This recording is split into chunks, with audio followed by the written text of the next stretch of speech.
cosmológica de su significado. Dos tipos de estrellas, las del Tomo y las errantes, o denominadas astros, tampoco son lugares terra firmes donde se puede. And I think then before we move on, so Iru, you wanted to talk a little bit about the Venus transit and the Gregorian calendar.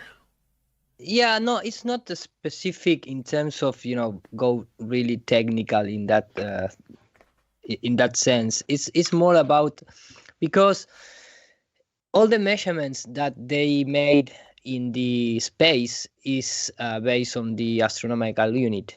And maybe, even when they say, okay, the light of the sun get 8 minutes to travel to Earth, and all that kind of things are based on the astronomical unit. And maybe there is not much people that knows where it comes from, and, of course, the presence of the Jesuit behind it.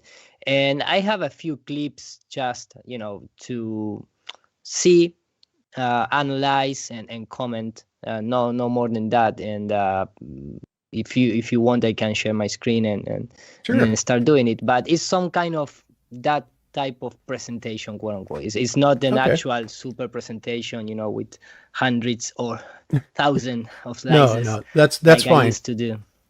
That's fine. And, it's okay if we just, cover these in splinters and little stuff, because, to really go into it, it takes a lot of time and effort and bringing up all kinds of, cross-connecting documents and stuff like that. But if it's just something you want to draw some points to, that's great. Let's go ahead and take a look at them. We'll just, start talking about it a little bit. Okay, let me just press the magic button. And, okay, with audio. Okay, supposedly now I'm sharing my primary monitor. Yep, we see it. Okay, so the thing is, I found a clip a long time ago, because this is part of my presentation in Spanish. So maybe it's going to mix a few things in Spanish. Of course, I'm going to translate it, but there is one or two clips, no more than that. And this is part of my old presentation that I made in Barcelona, but it's, it's information about the sun and the measurements in space and how they calibrate space, because after all, you need to create a metric system if you want to say, okay, that point in the sky, it's 400 million light year away. Why you say that? Where you take the numbers, where you take the measurement, what is your base system? And of course, please interrupt me, because sometimes my lack of English make me a bad trick, because I cannot explain super correctly. But the thing is, something that caught my attention was an old show presented in National Geographic, which is a show where the host is the Grace Tyson, our friends. Mm-hmm. And immediately in particular, he invited a Jesuit to talk about space and evolution. What a shock, right? But here is the beginning of the show, which starts this couple of slices that is going to we are going to analyze. So let me just play the clip. The American Museum of Natural Oops, can you kick the volume up a little higher, Ira? And beaming out across all of space and time. This is Star Talk, where science. Can you go any higher on the volume, Ira? And sorry? Can you go any higher on the volume? It's really low. Really? Yeah. Okay. Sorry, because I have really loud. Let me see if I can. Maybe I have some mixer. Maybe there is something. Okay. now let me know. That's why. Okay. Now we are good. So let me just and it's nice how they start with this image that sphere inside the box. It's just a little bit of symbolism. From the American Museum way of better. Natural History. That's way better, right? Okay. Way better. Yes. New York City. And beaming out across all of space and time. This is Star Talk, where science and pop culture collide. And tonight's topic? And that for me is a really important topic, because I believe what they trying to do right now is just fusion the science with pop culture. They trying that the people get informed via pop culture more than specific of important experiments and real education, if you want to see in that way. So that is the first thing that all these type of shows of TV program, of course, is completely brainwashing, and that is why they invite this type of character to discuss about the theory of evolution. Because if you see this chapter complete, the Jesuit is going to tell you of course, that the theory of the evolution was created by a Jesuit priest, which is Gérard de Telliard. So, this type of brainwashing machine is all over the place. Science and religion. And so we combed the landscape and we found a Jesuit priest. This is the academic order of the Catholic Church. And military order and scientific order must be said too, right? And we have with us Father Martin. Welcome to Star Talk. Thank you very much. All right. Oh my God, he looks like Don Pettit. Yeah, it could be. yes, I completely agree, man. It could be his uncle or something like that. Oh my His brother. God. His missing brother. It's equal to Don Pettit, yeah. And it's really fun to see this lower third, Jesuit priest discussing about the universe and evolution. And from now to the end of the clip, which is a very short clip, I put subtitles because unfortunately I cannot find and downloaded the complete show in English. So I just took the intro, which was part of a trailer of the chapter, but the chapter get out the English version. They delete the analysis of the Gregorian calendar. So this is not the analysis, but this is the part that still remain in Spanish. So I put the subtitle, and I don't know if someone wants to read or I just play and everybody reads for themselves, but here we go. Yeah, they can read it. Quiero mandar un Okay.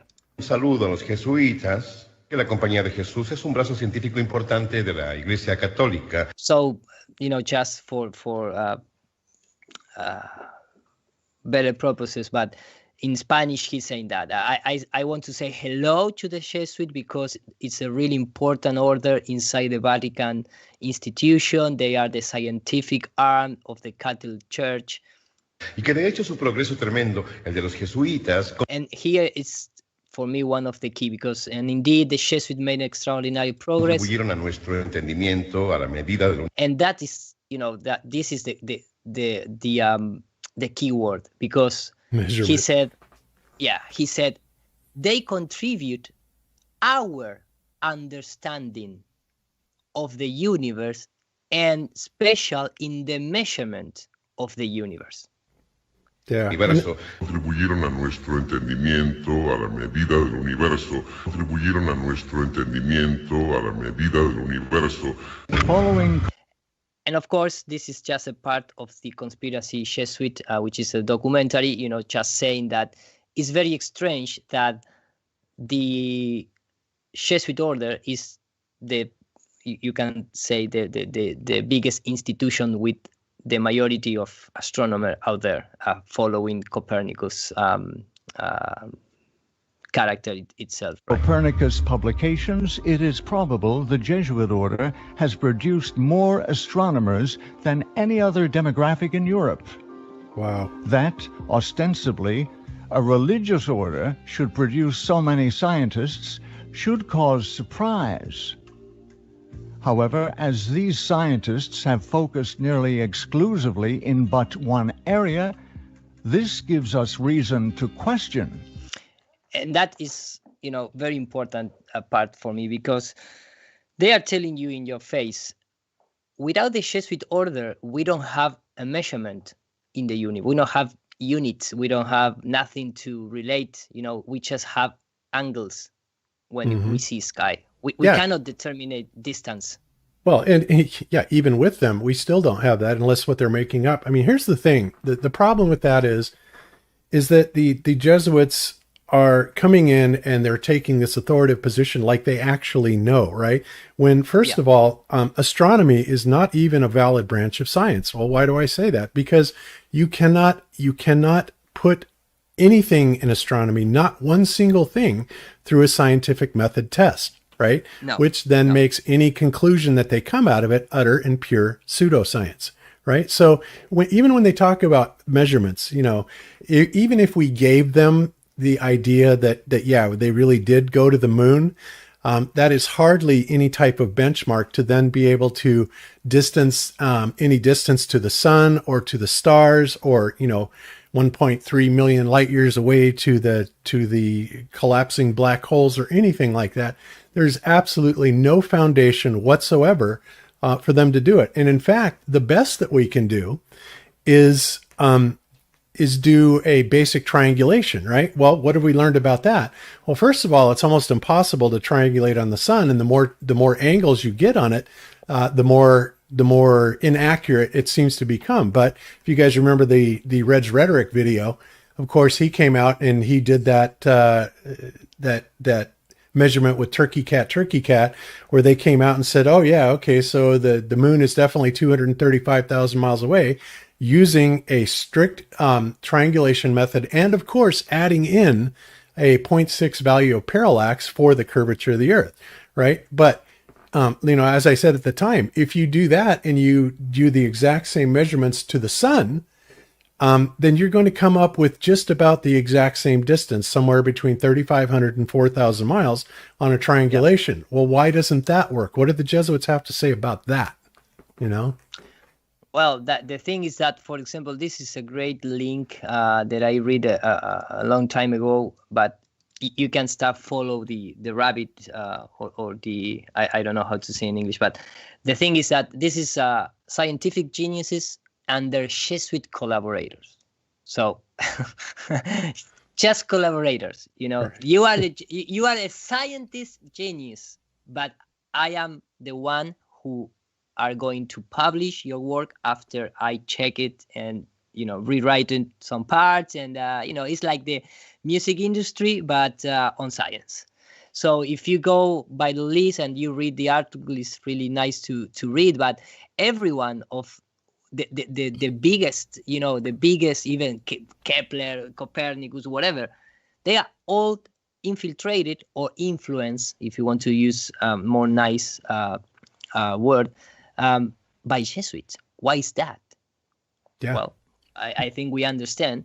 And there is also a nice book to read. I didn't read it, this one, but someone in the Spanish community recommend me, which is Kepler and the Jesuit. But of course, all these type of how you say in English, literalist, or the books. Literature. Okay, I'm sorry. Literature. There we go. Yes, literature.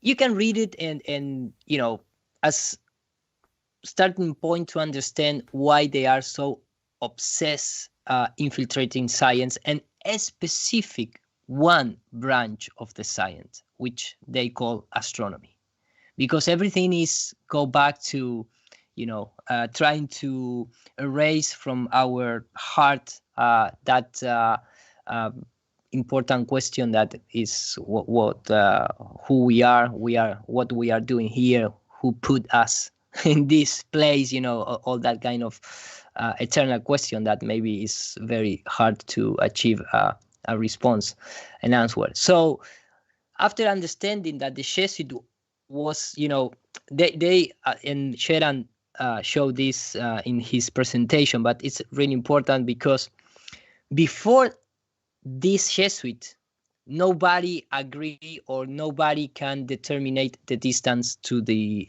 from the Earth to the Sun, because they are changing, who knows how many times they change the distance from the Earth to the Sun. Of course, Copernicus, Kepler, Newton, Benjamin Martin, they are all trying to do guess, about the distance. Even we can add in this list to Eratosthenes. But the thing is, all the calculation or equation or just the philosophical or technical analysis that they made every time they look up in the sky was based on just imaginary numbers without any type of proof. It's crazy and jumps out at me immediately, of course, is, why isn't that figure of 235,000 miles on there for the sun, right? The one thing that they did know about back then was trigonometry and, the Pythagorean theorem and a squared plus b squared equals c squared type stuff, right? And you would have thought that would have been the first place they went with that, is a simple triangulation, but they didn't, which is crazy. No. And you need parallel light rays. Yeah. That is another thing. Yeah. You need at least 5 million miles, 3 to 5 million miles to give you anything close to parallel light rays. In order to make the Eratosthenes trick work, you got to have it further away, so it wouldn't work. Right. Yeah, and the same thing, they do the same thing, not just with the measurement, with the distance, but also with the temperature. Because a lot of time, they just look that white disk in the sky and start, saying, okay, for example, Sean Waterston, he said, or he claims, they trying, like, I can imagine that maybe it was like a game, trying to guess how many years left to the sun to die, things of that nature. And of course, the last or one of the most important character in history that they took seriously was the seer, because it was a knight from the Royal Society of London, Lord Kelvin, and that is why we use the Kelvin measurements to say temperatures, blah, Right. blah, blah, blah. Right. But they do what I'm trying to say, and sorry, because maybe sometimes I get a little bit confused, but they do the same thing, just with not just with the distance, but also with temperature or with the life of the sun, which means that they don't have a clue or what's the source of that energy, or what is the source of that power that powers the sun. That is why I'm trying to leave clear. They don't have any clue. They just, trying to put patch on patch over another patch on his models. That is my opinion, of course. Mm-hmm. I agree. Very good. And then, well, talking about parallel rise and things like that, well, we have a few images, a few video here, but of course it's a little difficult for me. It's a little tricky when we see from the ground the sun rays, because first of all, it's not the sun rays; it's just how you see the light coming through a volumetric source. In this case, is a cloud, and we are looking under a dome, which is the atmosphere. So every observation from the ground, it's incomplete, in my opinion. We cannot, use as a reference like the unique source of the experiment, because we are looking under the glass, and that is going to distort the results, of course. And that is also that, in my opinion, apply also to the ancient or the old experiment that the church did in the past to prove their theories. In this case, the distance of the sun, or whatever you want to put on it. And the last one was the Jesuit, the Maximilian Hell. And even right now, in this, if you enter into Wikipedia, you can see how, or not how, but it's the same procediment that the Jesuit have, which is lie to everyone until you get the results, and then maybe based on blood establish the result. Because, for example, the first thing you're gonna find in the article based on Wikipedia, but of course if you go to the bottom part of the article, you can find the sources where this literature is taken. But it said Hell from Maximilian Hell, which is a pseudonym, it's not the original name. And it's really funny because Maximilian Hell, it's like saying the maximum hell. It's like the hell, you know. It's very funny that guy picks that name, which is not the real name, because all the time they change it. That's my opinion, but they change the name. It's like Newton. It's the new Aton. And who is Aton? It was the god sun in the Egyptians culture. So even Eratosthenes in Spanish, you can say Eratosthenes. And you know, just by coincidence, there is a god in Egypt which is called Thoth, which is the god of the science. So Thoth is like saying the age of thought. You know, all these these names that correspond with some I don't know how to say casualidades. I don't know if it's well, they're very literal in you know, the way they're bringing it forward. Yeah. Thank you.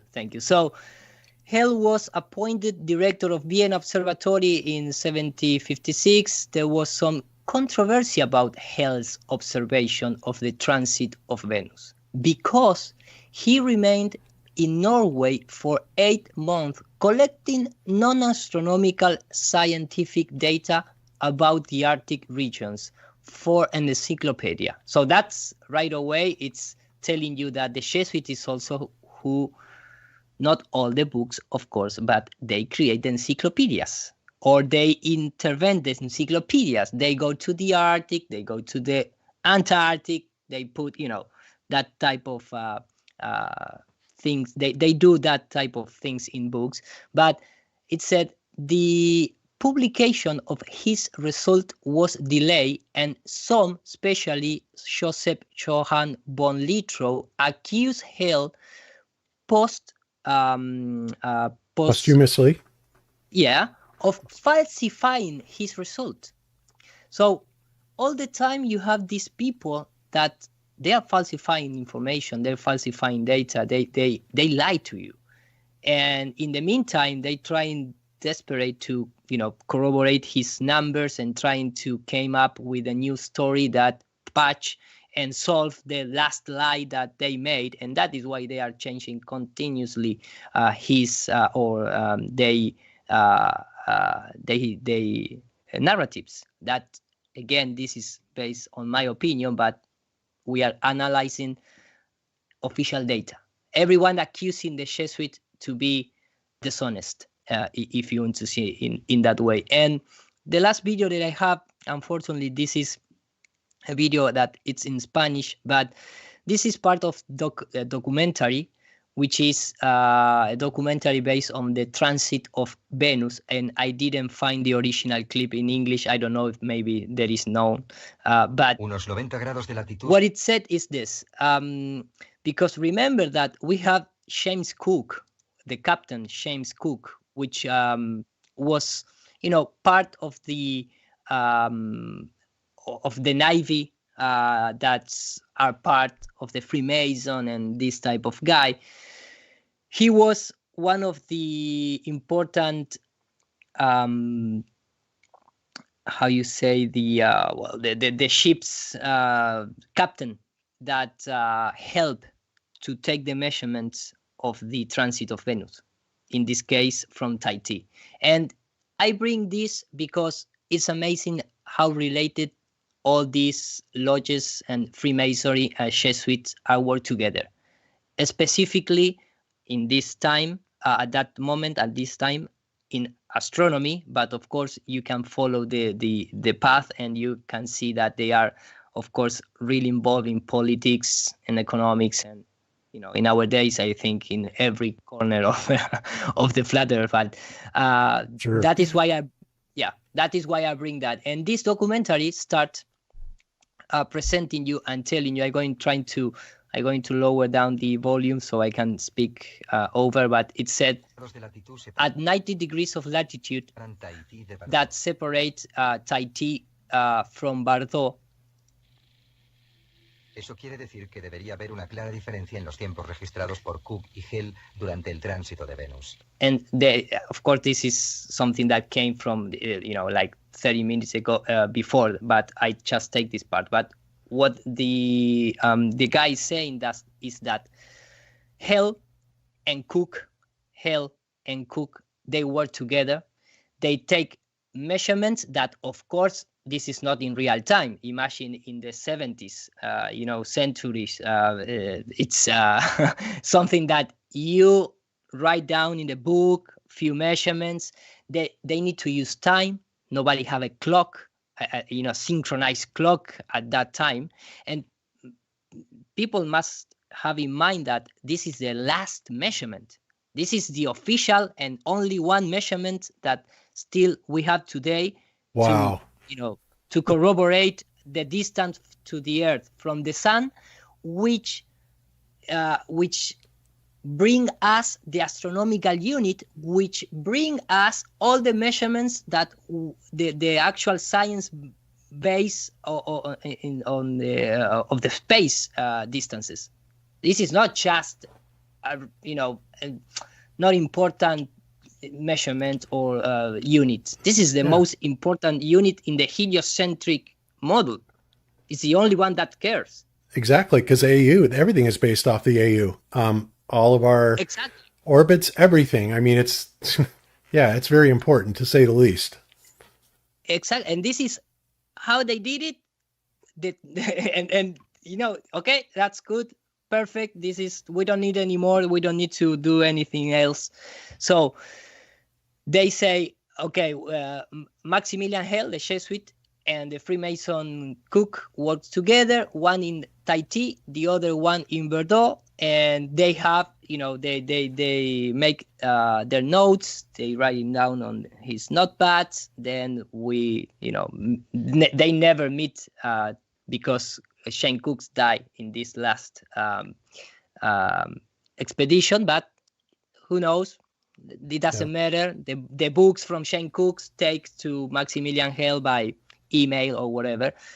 Give me 1 second because right now the PowerPoint is auto-saving the document, so we're going to have a little delay. Okay, and no problem.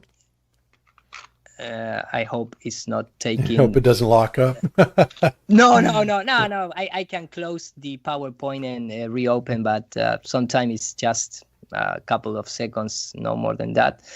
So that's just unbelievable, Ira, that this is our latest, most modern day measurement to the sun. And of course, like I said before, people have written in the comments section, oh, well, no, we have radar measurements to the sun. And to that, of course, I say, bullshit. That is not true.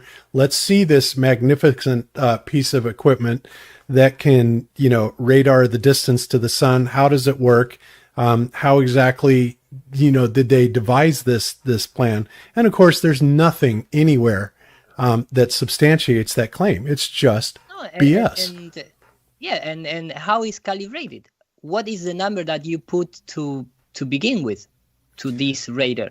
Well, I mean, that's not really the biggest problem. Is not so much, is there in theoretically it should work, right? Because the whole idea, the way radar works, is you fire a pulse of RF energy off, and it goes trucking down, and wherever you're aiming at, theoretically, let's just say the moon, for example, right? And it hits the moon, and if the moon was truly terra firma, right, it would hit it, it would be reflected back. Of course, then you also have to take into consideration at that point in time that there's about 4 to 5 seconds of delay, which means that the echo is going to come back at a different geographic location.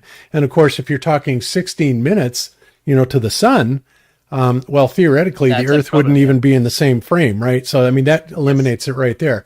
And that's the whole thing. But as far as if they were stationary and if they were terra firma, theoretically, and if, by the way, RF could actually go that far, we could actually generate enough power to get RF to go that far, to bounce back, with all the attenuation that would be absorbed into the object itself, and then come all the way back to be detected.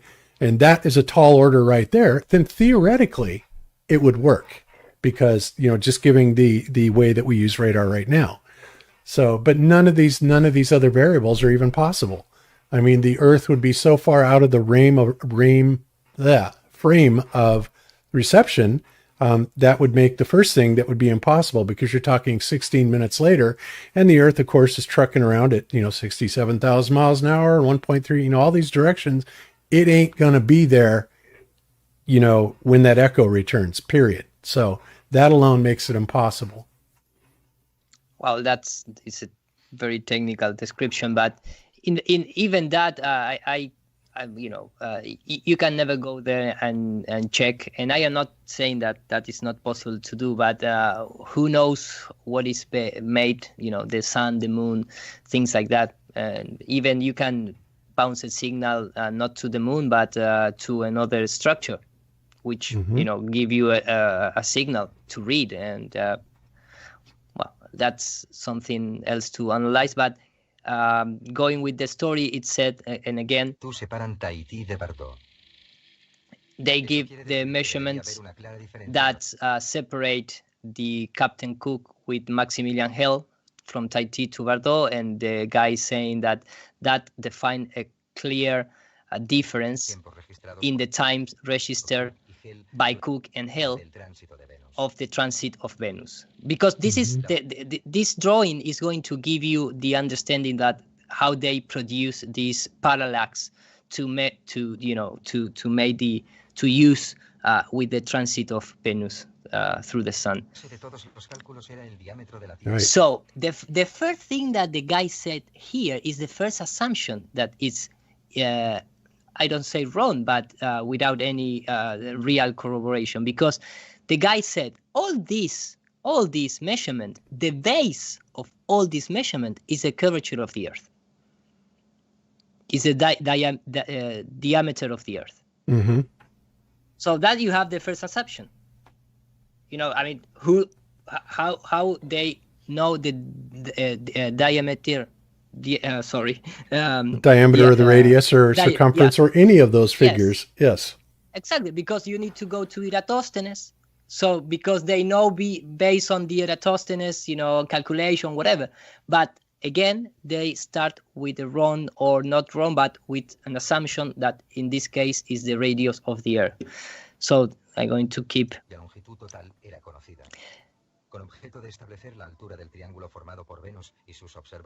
With the objectives to establish the height of the triangle, one is the Cook and the other is Maximilian Hell. And because we know the diameter of the Earth, so now we can start, creating our imaginary triangle.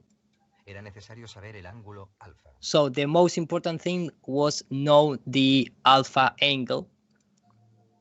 And there you have it, because we know that point in the sky, which is the light bearer, Lucifer, Venus, is almost the same size of the Earth, because we say it.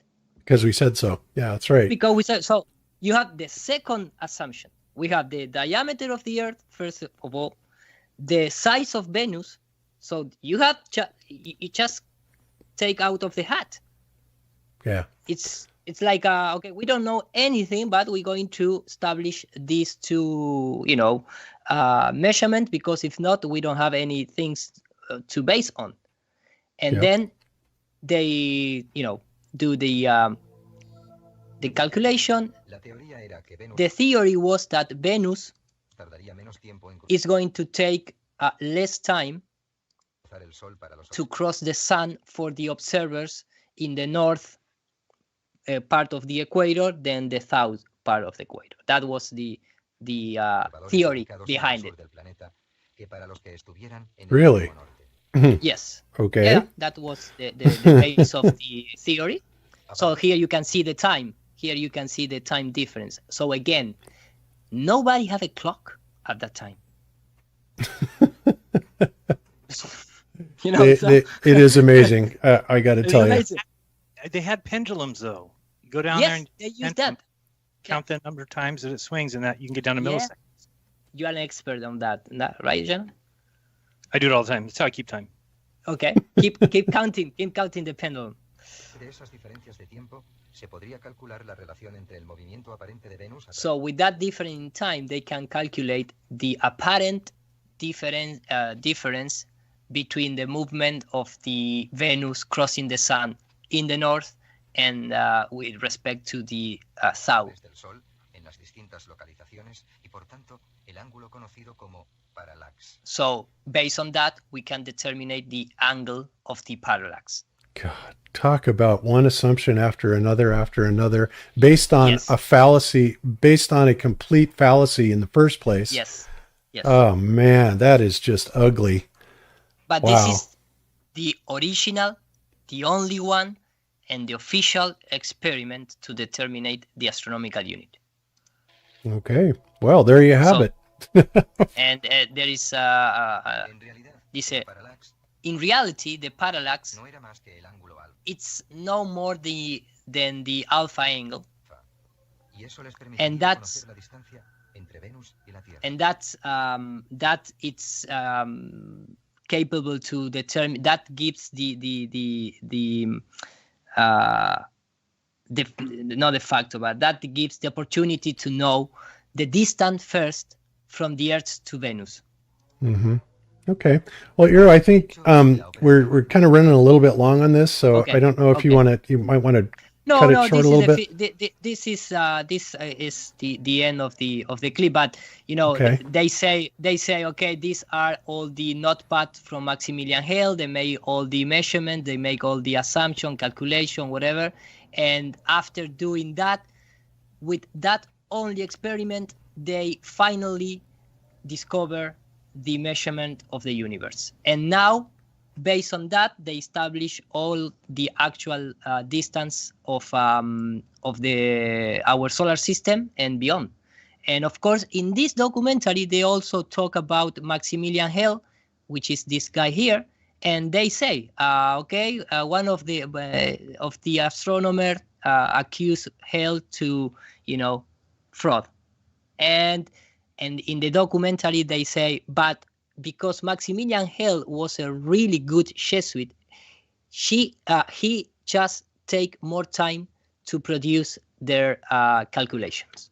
That is why he delay, a few months before presenting all the numbers. And of course, all the scientists involved in the expedition, because they send a lot of other people to different parts of the world, all they die. So the only two measurements that was important was the Cook and Maximilian Hale measurements. The rest of the guy that was involved, nobody take care. A lot of them die, and there you have it. There you have it. Yeah. This That's is crazy. the story behind the astronomical unit. Yeah, one Jesuit more to the wall. We have the Wow. Big Bang theory. We have the distance from the Earth to the Sun. We have all the heliocentric model is collapsing these 10 figures. Yeah, that's nuts. All right. Well, thank you for that, Iro. Great presentation. You're Let me go ahead and share you guys back over to my screen, and then we will move on.